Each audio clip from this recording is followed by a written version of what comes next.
Параллели, песни мудрости народов Поволжья. Выставка-форум с таким названием открылась в Национальной библиотеке республики.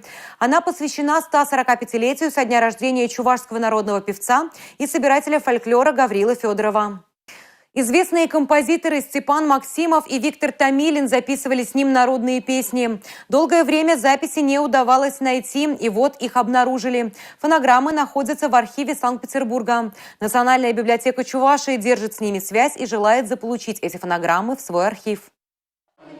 В сознании каждого человека культурный код, который заложен в источниках устного и музыкального творчества. Наиболее ярко все это отражается в афористической поэзии. У чуваш это четверостишие, известные в народе как «Щавра-Юра». В них говорится о семье, труде, традициях, земных радостях и печалях. Схожие представления есть в традиционной устной поэзии татар, марийцев, удмуртов и других народов. Научным открытием стала монография Михаила Григорьевича Кондратьева «Чувашская музыка в зеркале параллелей» к проблеме волго-уральской музыкальной цивилизации. В труде доказан региональный феномен и типологическая схожесть афористической поэзии народов Поволжья.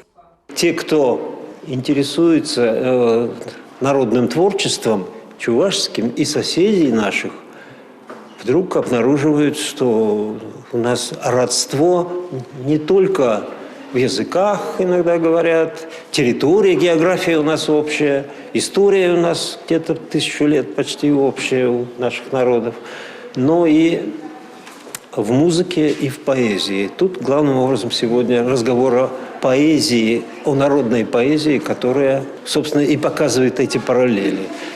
На выставке образцы музыкального и устного словесного творчества башкирского, марийского, мордовского, татарского, удмуртского, чувашского народов, труды известных музыковедов, фольклористов, нотные сборники. Особое место в пространстве выставки занимают картины художников и коллекция народных чувашских музыкальных инструментов. Выставка проработает до сентября.